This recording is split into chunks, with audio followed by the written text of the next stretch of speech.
Hey everyone, have I here been a video on Dragon Ball Z Dokkan Battle. In this video, we're going to be doing our full breakdown of the EZA to transforming Vegeta, along with the Extreme Z Battle breakdown and how to go ahead and complete that as well. So with that, if you're new to my channel, like, subscribe, comment below, do all that good stuff. Let's go ahead and dive right in. So I would say most people would agree that this is one of the most disappointing EZAs, I would say, in late memory, right? So the reason why is because when this unit came out way back on Saiyan Day, March 2019, this was a highly coveted unit because of its leader skill and its ability to run one of the strongest teams at that time, which was the category of Pure Saiyans. Now, not that far before, you had the transforming Vegeta Blue as a 130% attack leader. Remember, attack was, I would say, a lot more coveted than defense and health back in the day. So when this unit came out as 150% across the board for Pure Saiyans, this unit was on a lot of people's teams. This was used a lot. And then, of course, when this fell off, when red zones and all these other difficult events came around, we're waiting for the EZA and hoping that it could match up to its value for what it was when it was introduced. Unfortunately, they ended up not doing what we were hoping that they would do. But let's go ahead and break it down, right? What is the issue with this unit? Well, the stats isn't one of them because the stats are really strong. 19,402 for its HP, over 21,000 for attack, and then 11,754 for defense, which is quite strong for a EZA. So if we look at it closer here, make this a little bigger here, what is the issue? Well, I would say the initial issue, the reason why this isn't as valuable as it was before, is that it's 170% lead, and as of right now, we're in the 200% meta, and 170% just doesn't really excite anybody, because we do have 170% Pure Saiyan leaders with the ability to boost them up to 200%. Now, I wish they would have done something like this: Superclass Key plus 3 150%, just like the Dokkan Festival exclusive Vegeta Blue.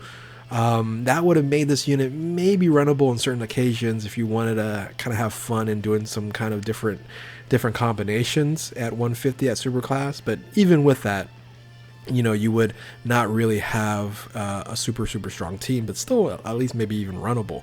So again, the leader skill not being what it was before is one of the reasons why it's not valuable. But with the rest of it, okay, the passive skill is really what the issue is, because the super attack, they did a good job, because this is a stacking ability up to a certain amount, because up to the final transformation when he goes Vegeta Blue, you can't stack anymore. So you do have the opportunity to stack while you transform, and it increased from raises defense to greatly raises defense. So this is a 50% boost here. So really the reason why I say a lot of people are disappointed is because it's how it's built in the initial first couple of turns. They really should have added something that could mitigate some damage or have some opportunity to not get maybe one shot by your super attack in the beginning of a fight, especially during red zone or kind of end game type of events, you know, maybe like the Future Saga event there with the final battle as Vegeta Blue, things of that nature. But in this case here, you look at the passive skill, it's attack and defense 110%, which is quite low from what you're seeing now these days, right? So it's 110% off the bat. You know, you're seeing 150, even 200% these days, and then an additional 30% defense when performing a super attack. So this makes this unit viable in the second or third position. But even with that, that's only like 140% boost to defense. Now you get a super attack off, you also get another 50% boost, but and again, that's still not enough, right? 110 plus the 30 plus the 50, still not enough.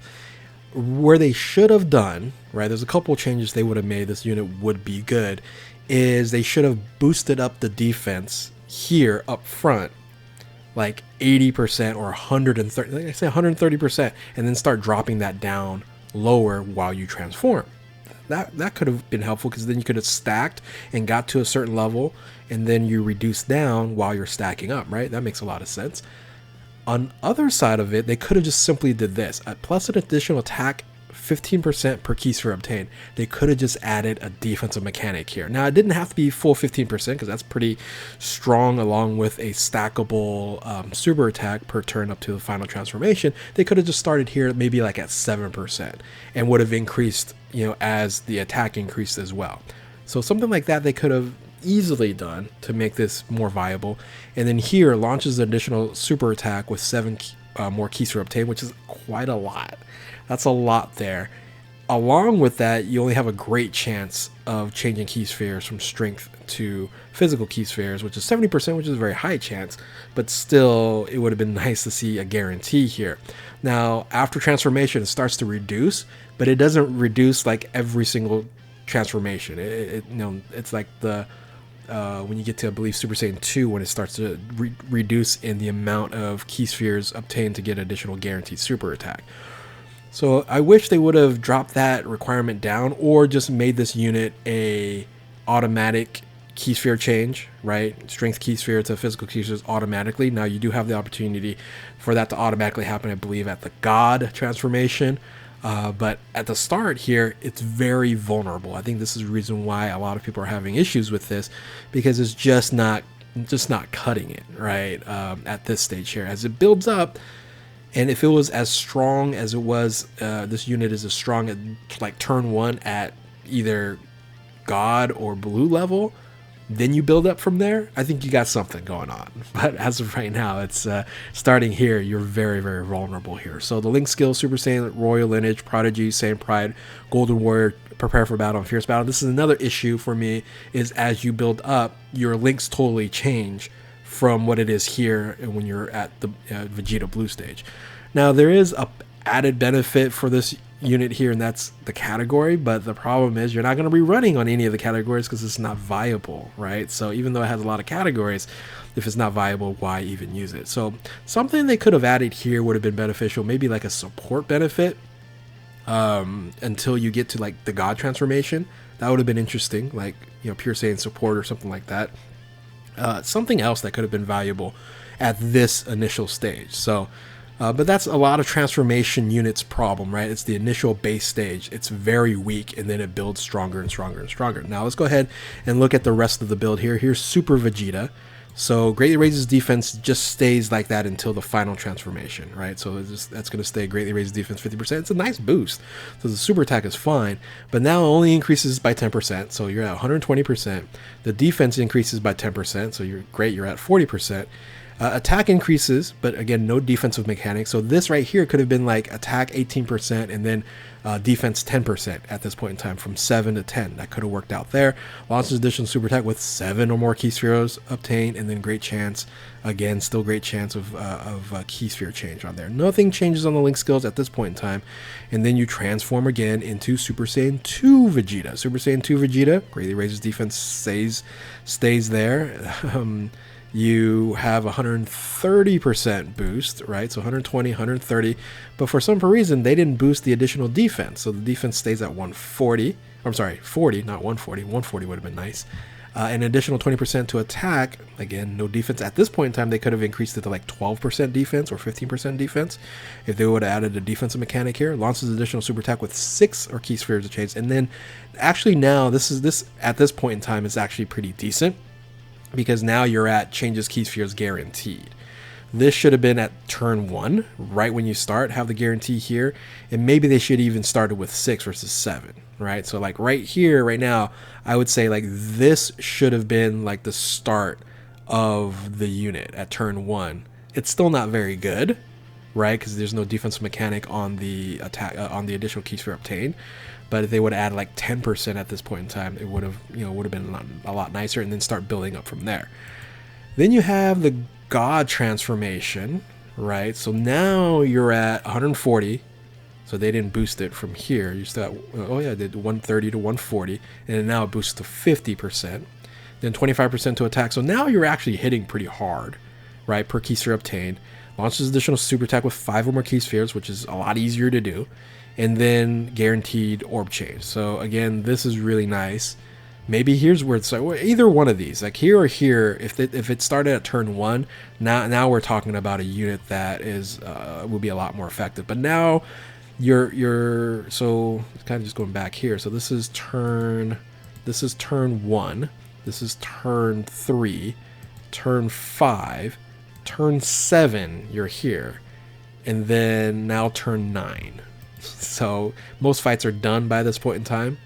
So at turn 9, you greatly raise his attack and defense for 1 turn, so you can no longer stack anymore. But again, at this point in time, hopefully you've done multiple super attacks to build up your defense.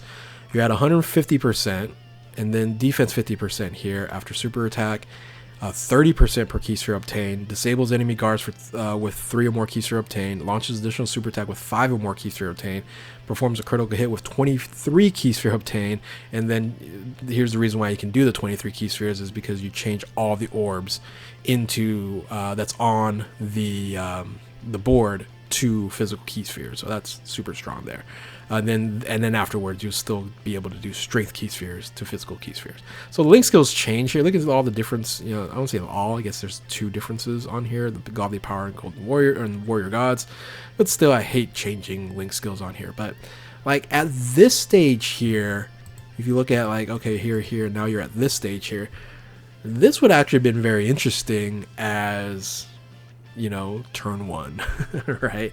So any of these stages here would have been a lot better to start the process and then build up to get to this level here, because even if you read this level here without like the final piece right here, it's like, okay, it's okay, but it's not, you know, overpower or runnable when it comes to current red zone stages. So that's kind of where I would say they messed up here. So unfortunately this unit is not runnable at this point in time. Maybe some super battle roads, I guess. I don't know. Probably not even super battle roads.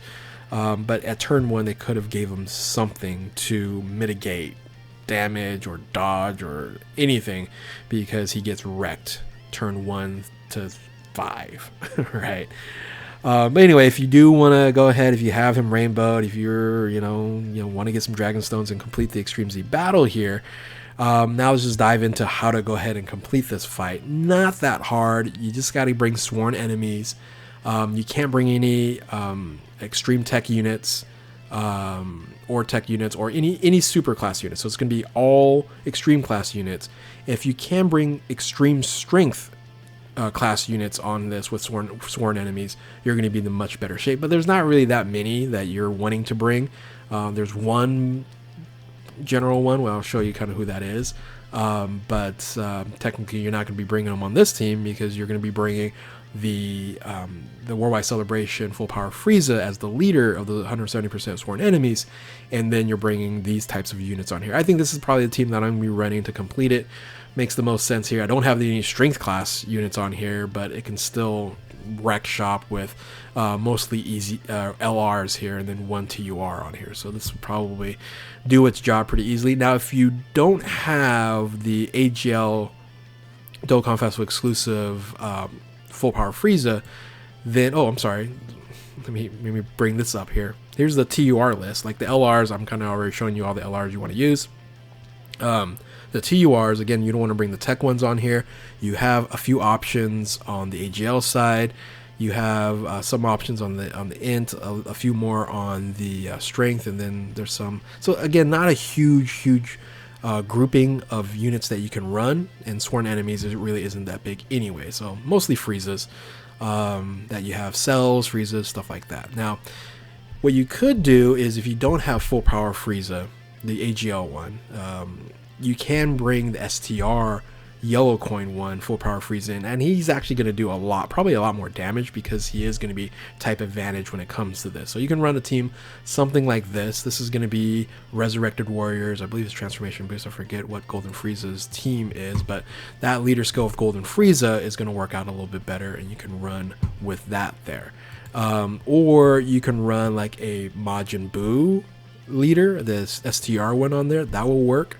That's Transformation Boost right there. So again, that will work out fine. You're not going to have any difficulties there. Or you can do an Android Cell Saga team. Now, one you can use the AGL one, or you can even run the the cell here, but I think the AGL one gives you a different opportunity running power absorption as well. So power absorption is you're going to be bringing a couple boos on your team and you're going to be good to go. So again, you do have some options that you can run here. You can run the boo one if you don't have particular units on here, but if you're bringing Friezas and maybe like this team or like this team, you're gonna do just fine, right? So I would say this is a very easy one. Like any EZA, if you have the units, it's gonna be very easy. I'm sure I can pretty much auto mode it with this team right here, no problem. You do have some sub options on the side there, a couple free-to-play units, a couple other units that they're all not all that great, but you should be easily able to dominate this EZA with some of these teams here. So hopefully this helps with a little bit of team builds for you to complete the EZA. Again, the unit of itself is very disappointing. I spent a lot of time explaining to you guys, what it could look like if they would have done a better job. So stuff like this makes me afraid of what they're going to do to the Super Saiyan 3 LR Goku that its baseline isn't really much of anything right now. So hopefully they give him a huge boost, unlike what they did with the transformation Vegeta. So anyway, with that, hopefully you guys enjoyed this video here. If you're new to my channel, like, subscribe, comment below, do all that good stuff. Thank you all for watching. Keep on Dokkaning. We'll catch you next time. Later.